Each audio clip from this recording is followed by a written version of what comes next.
नमस्कार। आज हम जिनकी बात करने वाले हैं वो एक बहुत ही दिलचस्प शख्सियत हैं, मार्कस ऑरेलियस एंटोनिनस। हाँ, रोमन सम्राट, लेकिन साथ ही एक गहरे दार्शनिक भी।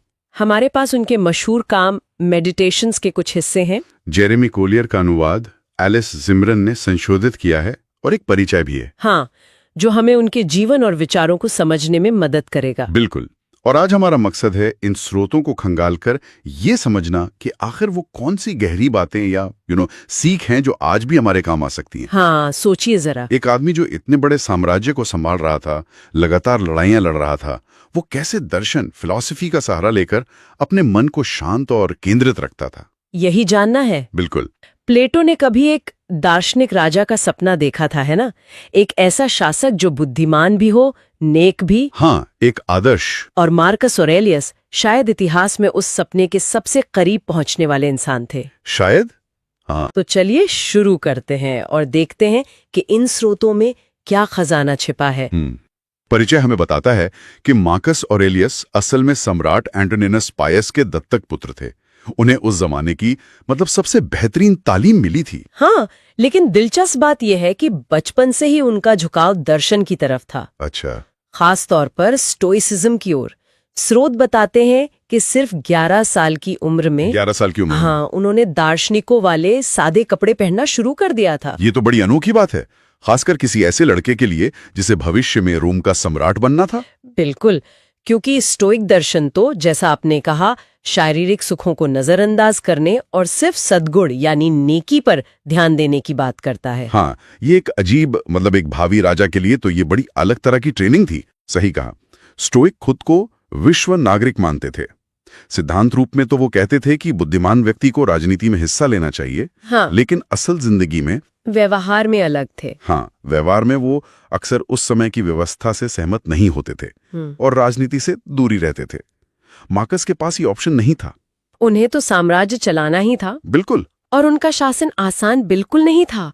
साम्राज्य बहुत बड़ा था, पश्चिम में ब्रिटेन से लेकर पूर्व में अर्मेनियाई पहाड़ों तक और अरब के रेगिस्तानों तक, बहुत विशाल। हाँ, उन्हें उत्तर की तरफ क्वाडी जैसी जनजातियों से लगातार युद्ध लड़ने पड़े।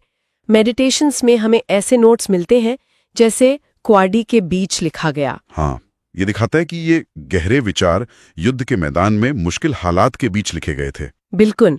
और सिर्फ युद्ध ही नहीं थे। नहीं, स्रोत बताते हैं कि पूरब से आई एक भयानक प्लेग ने इटली में तबाही मचा दी थी। ओहो। इसी प्लेग में उनके दत्तक भाई और सह सम्राट लूसियस वेरस, उनकी मौत हो गई, जिन्हें मार्कस ने अपने पिता की इच्छा के मुताबिक साम्राज्य में हिस्सेदार बनाया था। हाँ, और फिर अकाल भी पड़े, जिनसे निपटने के लिए मार्कस ने बहुत ध्यान से दान योजनाएं वगैरह बनाई। और जैसे इतना काफी ना हो, उनके सबसे भरोसेमंद जनरलों में से एक अविडियस कैसियस, हाँ, कैसियस, उसने सीरिया में बगावत कर दी। उसने शायद सोचा होगा कि इतने नरम दिल सम्राट को हराना आसान होगा। हाँ, पर वो बगावत जल्दी ही कुचल दी गई और कैसियस अपने ही एक अफसर के हाथों मारा गया। अच्छा। यहाँ मार्कस का रवैया देखने लायक है। जब उन्हें कैसियस के मारे जाने की खबर मिली तो उन्होंने अफसोस जताया। अफसोस किस बात का? कि उन्हें कैसियस को माफ करने का मौका नहीं मिला। अरे, इतना ही नहीं, उन्होंने बगावत से जुड़े सारे कागजात जलवा दिए ताकि किसी और पर आंच ना आए। ये तो कमाल की बात है। हाँ, ये उनके स्टोइक दर्शन को दिखाता है, मुश्किल हालात में भी सिद्धांतों पर टिके रहना। लेकिन एक पहलू और है जो थोड़ा विरोधाभासी लगता है। उनके शासनकाल में ईसाइयों पर हुए अत्याचार। परिचय साफ करता है कि इसकी वजह ज्यादातर राजनीतिक थी, धार्मिक नहीं। हाँ, इसे समझना जरूरी है। उस दौर के रोमन धर्म में देवताओं में लोगों का असल विश्वास कम हो रहा था। अच्छा। बाहरी रस्में ज्यादा अहम हो गई थी। स्टोइसिज्म जैसी दूसरी फिलॉसफी पुराने देवी देवताओं को किसी न किसी तरह अपने में समेट लेती थी, उन्हें प्रतीकों के रूप में देखती थी।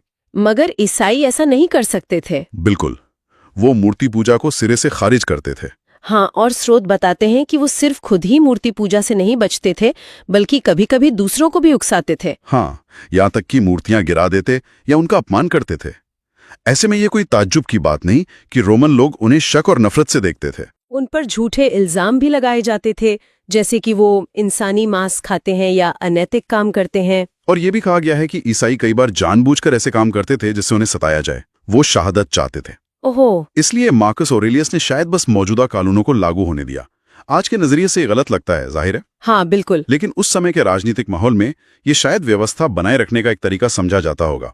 फिर भी जैसा कि फरार ने कहा है, उन्हें सबसे महान बुतपरस्त सम्राटों में से एक माना गया है। ये उनके चरित्र की जटिलता दिखाता है। बिल्कुल। चलिए अब उस दर्शन पर आते हैं जिसने मार्कस को इतना प्रभावित किया, स्टोइसिज्म। ये आखिर था क्या? परिचय के मुताबिक इसकी शुरुआत एथेंस में जिनो नाम के दार्शनिक ने की थी लगभग 290 ईसा पूर्व, और इसकी जड़ें हेराक्लिटस के शाश्वत अग्नि वाले विचार में थीं। हाँ, स्टोइक्स का मानना था कि ये पूरा ब्रह्मांड एक मूल अग्निमय ईथर या तत्व से बना है। अग्निमय ईथर। हाँ, यही तत्व बाकी चीजों में बदलता है, लेकिन इसका मूल स्वभाव हमेशा अग्निमय रहता है। यही ब्रह्मांड की आत्मा है, ईश्वर है। अच्छा। उनका मानना था कि दुनिया एक तर्कसंगत योजना के तहत बनी है और इसमें एक सर्वोच्च विवेक या रीजन काम करता है। मार्कस ऑरेलियस के लेखों में भी ईश्वर का जिक्र आता है ना, कभी एक निराकार शक्ति के रूप में, हाँ, अग्निमय वायुधारा जैसा कुछ, और कभी लगभग एक व्यक्तिगत शासक ज़्यूस के तौर पर। लेकिन ऐसा लगता है कि वो ब्रह्मांड की संरचना से ज्यादा नैतिक शिक्षा पर जोर देते थे। हाँ, ये बात सही है। खासकर बाद के स्टोइक्स के लिए नैतिक शिक्षा ज्यादा महत्वपूर्ण हो गई थी। और आत्मा के बारे में उनका क्या विचार था? उनका एक और दिलचस्प विचार था कि आत्मा भी एक भौतिक चीज है, एक अग्निमय धारा जो ईश्वर का ही एक अंश है। आत्मा भी भौतिक? हाँ, इसी वजह से इंसान ईश्वर से और बाकी सभी इंसानों से जुड़ा हुआ है, खून या मांस के रिश्ते से नहीं, बल्कि मन और तर्क के रिश्ते से। मन और तर्क से। हाँ, जैसा मार्कस खुद लिखते हैं मेडिटेशंस की दूसरी किताब के पहले ही हिस्से में, भले ही हम एक ही खून और मांस के ना हों, फिर भी हमारे मन एक दूसरे से गहराई से जुड़े हुए हैं। ये तो बहुत गहरा विचार है। और उनकी नैतिकता का मूल सिद्धांत क्या था? बहुत सीधा सा सिद्धांत था, सद्गुण यानी नेकी ही एकमात्र अच्छाई है। सिर्फ नेकी? हाँ, और सच्ची खुशी सिर्फ नेकी में ही मिल सकती है। एक नेक इंसान पर बाहरी परिस्थितियों का, मतलब हालात का, कोई असर नहीं होता। कोई असर नहीं? बीमारी, गरीबी, कुछ भी उसे असल में नुकसान नहीं पहुंचा सकता। वो अपने आप में एक राजा है, इंसानों के बीच एक देवता जैसा। बाकी सब चीजें, सेहत, पैसा, शोहरत, ये सब मध्यवर्ती चीजें हैं। मध्यवर्ती मतलब ना अच्छी? मध्यवर्ती मतलब ना अच्छी ना बुरी, बस बीच की। ये सुनने में तो बहुत बहुत कठोर लगता है। क्या वाकई कोई ऐसा हो सकता है? क्या स्टोइक्स के पास ऐसे लोगों के उदाहरण थे जिन्होंने इसे जी कर दिखाया हो? ये एक बड़ा सवाल है। शुरुआती स्टोइक्स को भी मानना पड़ा कि ऐसे बुद्धिमान पुरुष बहुत ही कम थे। फिर सुकरात, डायोजनीज जो एक सन की दार्शनिक थे, और एंटिस्थनीज, और बाद में केटो द यंगर को जोड़ा गया। केटो शायद अकेले स्टोइक थे उस लिस्ट में। हाँ, शायद। ये लिस्ट ही दिखाती है कि ये आदर्श कितना मुश्किल था पाना। बिल्कुल। इसीलिए बाद में जिंदगी की जरूरतों को देखते हुए स्टोइक्स ने अपने सिद्धांतों में थोड़ी नरमी लाई। अच्छा, कैसे? उन्होंने माना कि कुछ चीजें पसंद करने लायक हैं, जैसे सेहत, अच्छी इज्जत वगैरह, और कुछ बचने लायक हैं, जैसे बीमारी, गरीबी। लेकिन सिद्धांत वही रहा। हाँ, नेकी अब भी अकेली सच्ची अच्छाई बनी रही। रोम में ये दर्शन बहुत लोकप्रिय हुआ। क्यों? खासकर उन लोगों में जो राजशाही के बढ़ते असर से निराश थे। ये सादगी, त्याग और मन की शांति सिखाता था। शांति, हाँ, ये जरूरी था शायद उस वक्त। और एपिक्टेटस जैसे दार्शनिक जो खुद एक गुलाम थे। हाँ, एपिक्टेटस, उन्होंने इसे और भी ऊंचाइयों पर पहुंचाया। उसमें ईश्वर के प्रति गहरी आस्था और समर्पण का भाव जोड़ा। मार्कस ऑरेलियस पे एपिक्टेटस का काफी असर था। हाँ, मार्कस अक्सर उनका जिक्र करते हैं। अब आते हैं खुद मार्कस के काम मेडिटेशंस पर। परिचय बताता है कि ये कोई सलीके से लिखी गई किताब नहीं है, बल्कि उनकी निजी डायरी या नोटबुक जैसी है। हाँ, इसमें वो अपने लिए विचार लिखते थे, शायद खुद को याद दिलाने के लिए, खुद को समझने के लिए। ये उनके लिए एक तरह से अपने मन की गहराइयों में उतरने का तरीका था। जैसा वो खुद करने की सलाह भी देते हैं, तो ये उनके निजी विचारों का संग्रह है, किसी और के पढ़ने के लिए नहीं लिखा गया। ऐसा ही लगता है। ये बिखरे हुए विचार हैं जो अक्सर एक दूसरे से जुड़े हुए नहीं लगते। इनमें समय, अनंतकाल, जीवन, मृत्यु, कर्तव्य, इन सब पर उनके गहरे चिंतन की झलक मिलती है। पहली किताब तो पूरी तरह से आभार जताने के लिए है ना? हाँ, बिल्कुल। अपने दादा, माता पिता, गुरुओं, दोस्तों और देवताओं के प्रति उन सभी अच्छी बातों के लिए जो उन्हें उनसे सीखने को मिली। ये उनके स्टोइक विश्व नागरिकता वाले विचार को भी दिखाता है। जैसा आपने पहले बताया, वो मानते थे कि सभी इंसान तर्क और मन से जुड़े हैं। हाँ, मेडिटेशंस की चौथी किताब के चौथे हिस्से में वो लिखते हैं, पूरी दुनिया एक ही राष्ट्रमंडल है। और 7वीं किताब के 55वें हिस्से में इंसान मुख्य रूप से सामाजिक स्वभाव के लिए बना है। और ये भाईचारे का विचार उन्हें दुश्मनों के प्रति भी दया और माफी की तरफ ले जाता है। दूसरी किताब के पहले हिस्से में वो जो लिखते हैं वो वाकई सोचने लायक है। क्या लिखते हैं? मुझे यकीन है कि कोई भी इंसान मुझे असली चोट नहीं पहुंचा सकता, क्योंकि कोई भी मुझे गलत काम करने पर मजबूर नहीं कर सकता, और ना ही मैं अपने जैसे स्वभाव और परिवार के किसी इंसान से नफरत या गुस्सा कर सकता हूं। वाह!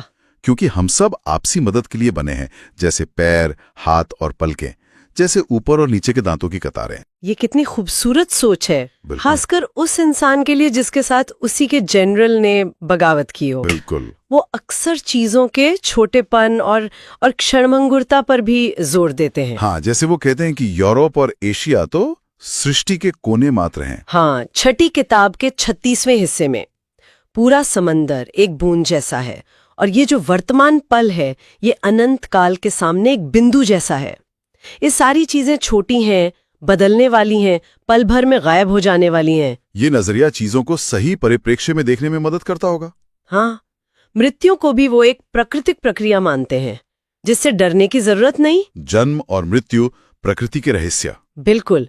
चौथी किताब के 5वें हिस्से में वो कहते हैं, मौत सिर्फ उन तत्वों को अलग करती है जिन्हें जन्म ने जोड़ा था। इन सब उतार चढ़ाव के बीच वो मानते हैं कि दर्शन ही सच्चा सहारा है। दर्शन ही? हाँ, ये हमें अपने मार्गदर्शक सिद्धांत यानी विवेक को साफ और बाहरी प्रभावों से अछूता रखने में मदद करता है। मेडिटेशंस में बहुत व्यवहारिक नैतिकता भी है, जैसे वो बदले वाली बात। हाँ, छठी किताब छठा हिस्सा, बदले का सबसे अच्छा तरीका है कि तुम भी वैसी ही चोट ना पहुंचाओ। कितना सीधा और कितना सच, ये आज भी कितना प्रासंगिक है। बिल्कुल।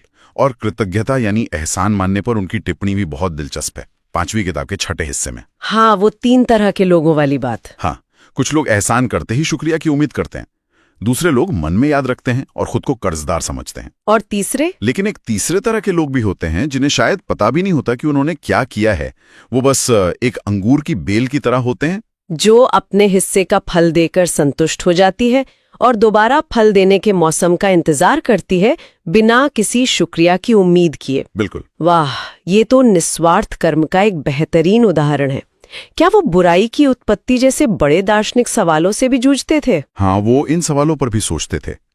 स्टोइक नजरिया ये था कि दुनिया पूरी तरह से तर्कसंगत और अच्छी है, और जो बुरा लगता है वो असल में पूरी योजना की भलाई के लिए जरूरी है। लेकिन मार्कस इस पर बहुत ज्यादा सवाल उठाने को सही नहीं मानते। उनका रवैया बड़ा व्यवहारिक लगता है। हाँ, 8वीं किताब के 50वें हिस्से में, क्या तुम्हारी ककड़ी कड़वी है? उसे फेंक दो। क्या तुम्हारे रास्ते में कांटे हैं? उनसे बचकर निकल जाओ। बस इतना ही काफी है। ज्यादा सोचो मत, बस आगे बढ़ो। कुछ ऐसा ही। वो इस विकल्प पर भी विचार करते हैं कि क्या दुनिया ईश्वरीय विधान प्रोविडेंस से चलती है या सिर्फ परमाणुओं के संयोग एटम्स से। और किस तरफ झुकते हैं? वो ईश्वरीय विधान की तरफ झुकते दिखते हैं, लेकिन वो ये भी दिखाते हैं कि अगर दुनिया संयोग से भी चल रही हो तब भी इंसान अपने विवेक के सहारे संतुष्ट रह सकता है। ये दिलचस्प है। और भविष्य के जीवन यानी मौत के बाद क्या होता है, इस बारे में उनका क्या सोचना था? इस बारे में वो अनिश्चित लगते हैं। वो इस पर ज्यादा जोर नहीं देते। उनका ध्यान वर्तमान पर है। वर्तमान पर? हाँ। दूसरी किताब के 14वें हिस्से में वो लिखते हैं, याद रखो कि कोई भी इंसान उस जिंदगी के अलावा कोई और जिंदगी नहीं खो सकता जिसे वो अभी जी रहा है। मतलब जो बीत गया या जो आएगा वो हमारा है ही नहीं। कुछ ऐसा ही। मौत उनके लिए बस मंच से बाहर निकलने जैसा है। 12वीं किताब के 36वें हिस्से में वो इसे बड़े काव्यात्मक ढंग से कहते हैं। क्या कहते हैं? जिंदगी में 3 अंक पूरे नाटक को बनाते हैं, इसलिए संतुष्ट होकर विदा लो, क्योंकि जिसने तुम्हें विदा किया है वो भी संतुष्ट है। ये अनिश्चितता, क्या ये उन्हें जीने से रोकती थी? नहीं, बिल्कुल नहीं। यही तो खास बात है।